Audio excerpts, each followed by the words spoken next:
ಕೂಡ ಸಮರ್ಪಕವಾಗಿ ಅನುದಾನನ ಕೊಡಲಿಕ್ಕೆ ಇವರು ವಿಫಲವಾಗಿದ್ದಾರೆ ಅಂತಕ್ಕಂಥದ್ದು ನಾವು ಘಂಟಾಘೋಷವಾಗಿ ಹೇಳ್ತಾ ಇದೀವಿ ಅಧ್ಯಕ್ಷೆ. ಯಾಕೆಂದ್ರೆ ಇವ್ರು ಬರೀ ಹಿಂದಿನ ಸರ್ಕಾರ ಇಷ್ಟು ಪೆಂಡಿಂಗ್ ಇಟ್ಟಿತ್ತು, ಅದರಿಂದ ನಾವು ಮಾಡೋಕ್ಕಾಗಿಲ್ಲ ಅಂತಕ್ಕಂಥದ್ದನ್ನ ಇವ್ರು ಪದೇ ಪದೇ ಹೇಳ್ಕೊಂಡೇ ಬಂದಿದ್ದಾರೆ. ಈಗಾಗಲೇ 2 ವರ್ಷ, ಈ ಸರ್ಕಾರ ಬಂದು 2 ವರ್ಷ ಆದ್ರೂ ಕೂಡ ಅದನ್ನೇ ಹೇಳ್ಕೊಂಡು ಹೋಗೋದು ಎಷ್ಟು ಸರಿ? ಅದರಿಂದ ನಾವೇನ್ ಮಾಡ್ತಾ ಇದೀವಿ ಅಂತಕ್ಕಂಥದ್ದು ಹೇಳ್ಬೇಕಲ್ಲ. ಈಗ ಇವರು ಹಿಂದಿನ ಸರ್ಕಾರದವ್ರು ಮಾಡಿದ್ದಾರೆ ಅಂದ್ರೆ ಮತ್ತೆ ನೀವು ಅದನ್ನೇ ಮಾಡ್ಕೊಂಡು ಹೋದ್ರೆ ಈಗ ಅಭಿವೃದ್ಧಿ ಎಲ್ಲಿಗೆ ಕುಂಠಿತ ಆಗ್ತಕ್ಕಂಥದ್ದು ಇವತ್ತು ಜನಸಾಮಾನ್ಯರೆಲ್ಲರೂ ಕೂಡ ಕಾಯ್ತಾ ಇರ್ತಕ್ಕಂಥದ್ದು. ನಾವು 224 ಕ್ಷೇತ್ರದಲ್ಲೂ ಕೂಡ ಶಾಸಕರು ನಾವೆಲ್ಲರೂ ಕೂಡ ಅಲ್ಲಿ ಹೋದ್ರೆ ಜನ ಕೇಳ್ತಕ್ಕಂಥದ್ದು, ಅಭಿವೃದ್ಧಿ ಗುಂಡಿ ಬಿದ್ದಿರ್ತಕ್ಕಂಥದ್ದು, ಇದೆಲ್ಲ ನೋಡಿದಾಗ ಅಲ್ಲಿ ನಾವ್ಯಾರು ಕೂಡ ಉತ್ತರ ಕೊಡ್ಲಿಕ್ಕೆ ಆಗದಂತ ಪರಿಸ್ಥಿತಿಗಳು ಎಲ್ಲಾ ಕ್ಷೇತ್ರದಲ್ಲೂ ಇದೆ. ಈ ಆಡಳಿತ ಪಕ್ಷ ಇರ್ಬೋದು, ವಿರೋಧ ಪಕ್ಷದಲ್ಲಿ ಇರ್ಬೋದು. ಅದೇ ನಾವು ನೋಡಿದೀವಿ ಈಗಾಗಲೇ ರಾಜು ಕಾಗೆ ಅವರು ಇರ್ಬೋದು, BR ಪಾಟೀಲ್ ಅವರು ಇರ್ಬೋದು, ಎಲ್ಲರೂ ಕೂಡ ಆಡಳಿತ ಪಕ್ಷದವರು. ಇದು ಹೊಸ ಒಂದು ಸಂಪ್ರದಾಯನೇ ರೂಢಿಯಾಗಿದೆ ಈ ಸರ್ಕಾರ ಬಂದ ಮೇಲೆ.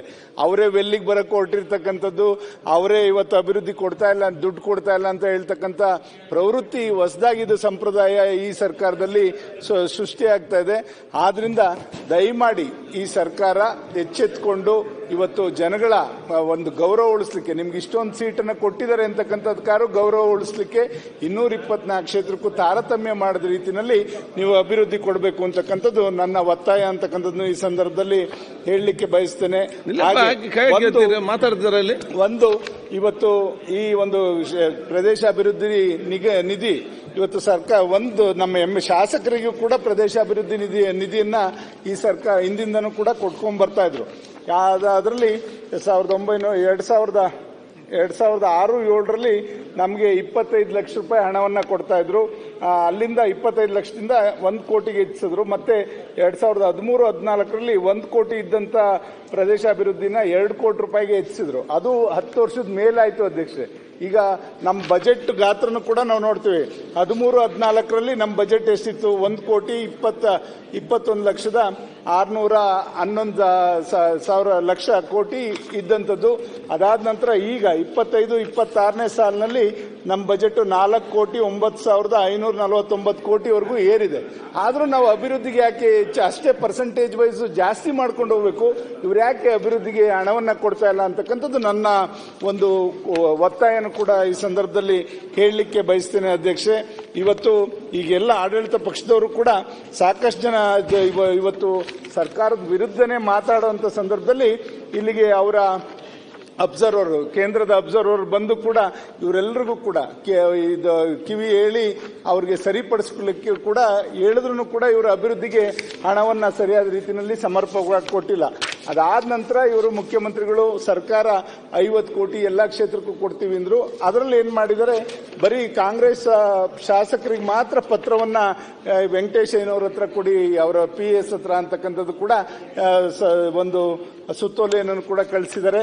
ಆದ್ರೆ ಬೇರೆ ಶಾಸಕರು ಏನ್ ಮಾಡಿದೀವಿ ನಾವು, ಬಿಜೆಪಿಯವರಾಗ್ಬೋದು, JDSನವರಾಗ್ಬೋದು, ನಾವೇನ್ ಮಾಡಿದೀವಿ ಅಂತಕ್ಕಂಥದ್ದು ಕೂಡ ಈ ಸಂದರ್ಭದಲ್ಲಿ ಕೇಳಲಿಕ್ಕೆ ಬಯಸ್ತೇನೆ. ಆದ್ರಿಂದ ತಾರತಮ್ಯ ಆಗದ ರೀತಿಯಲ್ಲಿ ಎಲ್ರಿಗೂ ಕೂಡ ಅನುದಾನವನ್ನು ಕೊಡಬೇಕು. ಇವ್ರು ಕೊಡ್ತಕ್ಕಂಥ 50 ಕೋಟಿ ಈಗಿನ ಕಾಲದಲ್ಲಿ ಯಾವುದಕ್ಕೂ ಅಲ್ಲ. ಇವರು ಅದರಲ್ಲೂ ಕೂಡ ಒಂದೇನ್ ಮಾಡಿದ್ದಾರೆ, ಲೋಕೋಪಯೋಗಿಗೆ 37 ಕೋಟಿ 50 ಲಕ್ಷವನ್ನು ಇಡಬೇಕು. ಇನ್ನು ಮಿಕ್ಕಂಥದ್ದು ಎಲ್ಲ ಇಲಾಖೆಗೂ 12.25 ಕೋಟಿನ ಬಳಸಬೇಕು ಅಂತಕ್ಕಂಥ ಆದೇಶವನ್ನು ಕೂಡ ಕೊಟ್ಟಿದ್ದಾರೆ. ಇದು ಬೇರೆ ಎಲ್ಲ 224 ಕ್ಷೇತ್ರಕ್ಕೂ ಕೂಡ ಕೊಡಬೇಕು ಅಂತಕ್ಕಂಥದ್ದು ನನ್ನ ಒತ್ತಾಯ.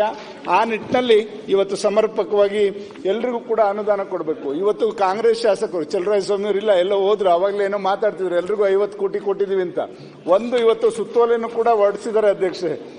ಕರ್ನಾಟಕ ನಡವಳಿ ಕೂಡ ಮಾಡಿದ್ದಾರೆ ಮುಖ್ಯಮಂತ್ರಿಗಳ ಇದರಿಂದ ಒಂದು ನಡವಳಿ ಕೂಡ ಮಾಡಿದ್ದಾರೆ. ಈ ಯೋಜನೆ ಅಡಿನಲ್ಲಿ ಅನುದಾನ ಬಾಕಿ ಬಿಲ್ಲುಗಳನ್ನು ಆಧರಿಸಿ ನಿರೀಕ್ಷಿಸಿ ಬಿಡುಗಡೆಗೊಳಿಸಲಾಗುವುದರಿಂದ ಮುಂಗಡವಾಗಿ ಅನುದಾನವನ್ನು ಇಲಾಖೆಯ ಏಜೆನ್ಸಿಗಳಿಗೆ ಬಿಡುಗಡೆ ಮಾಡತಕ್ಕದ್ದಲ್ಲ.